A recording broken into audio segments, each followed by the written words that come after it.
On passe maintenant au sujet de la compensation. Alors la compensation, c'est simplement maintenir une pression adéquate dans l'oreille moyenne au fur et à mesure de la descente.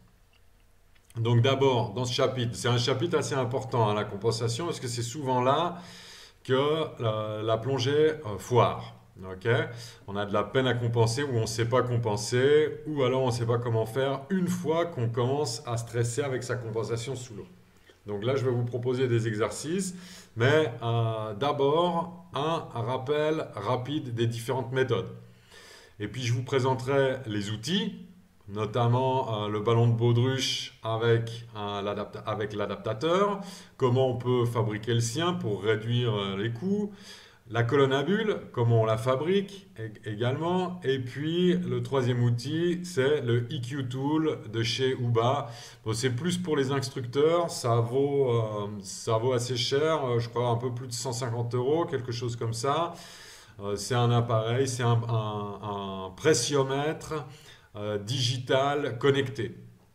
C'est utile, mais bon, ça représente un investissement conséquent, donc c'est plus pour les instructeurs ou ceux qui en ont véritablement le besoin, parce que entre le ballon de baudruche avec l'adaptateur, l'autovent ou l'equalization tool de Octopus, on peut tout à fait le faire. Et la colonne à bulles permet de travailler plus en subtilité. On va voir comment ça fonctionne, et avec à la suite des exercices liés à ces outils, bien entendu, et puis d'autres exercices plus généraux, notamment le stretching de la nuque, des exercices ORL, et puis again and again, comment on utilise ces outils que je viens de mentionner. Alors, les outils pour entraîner sa compensation.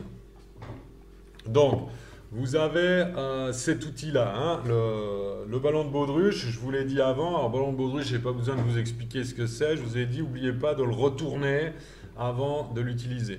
Et puis, vous avez ces dispositifs-là.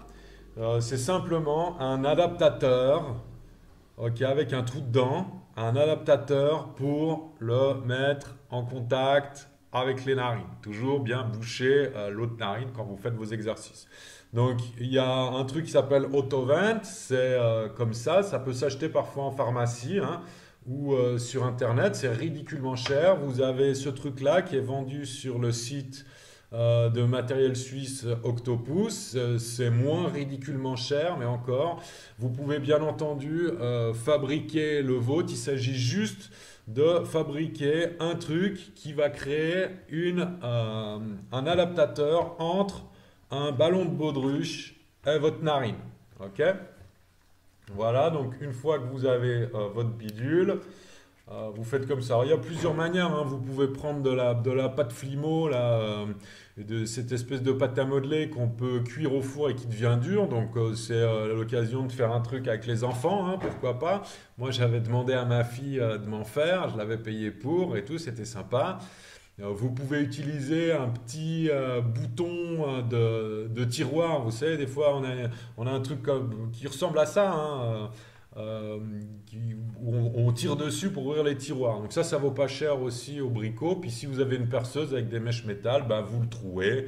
Voilà, vous pouvez le faire en bois. Voilà. Ou moi, j'avais utilisé aussi des perles fantaisie, hein, d'un collier que j'avais acheté. J'avais acheté ce collier en 2 euros. Et puis, il y avait une quinzaine de perles dessus et j'ai pu faire des adaptateurs.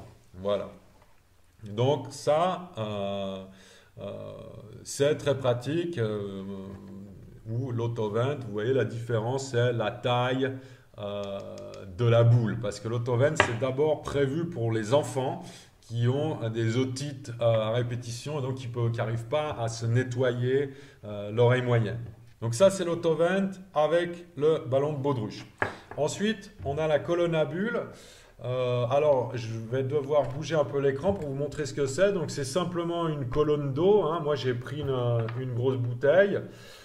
Parce que bon bah voilà, parce que ici en Égypte on boit de l'eau en bouteille puisque l'eau du robinet on peut pas appeler ça de l'eau. J'avais acheté un truc pour prendre la tension, comme ça j'ai pu faire mes connexions et connecter le truc à un manomètre. Bon, c'est pas nécessairement utile, mais vous pouvez le faire comme ça. Donc le tube, D'un côté, ben, vous mettez un adaptateur puisqu'il va falloir de nouveau souffler avec le nez. Et puis le tube, il descend jusqu'au fond de la bouteille. Voilà. Ok, c'est aussi simple que ça. Donc il vous faut une colonne d'eau avec un tuyau qui plonge dedans et un adaptateur. Le EQ Tool Uba, je ne pense pas que ça soit la peine que je vous le montre parce que c'est vraiment un investissement qui est plus destiné aux professionnels ou aux instructeurs. Voilà, donc ça c'est le matos dont on va se servir.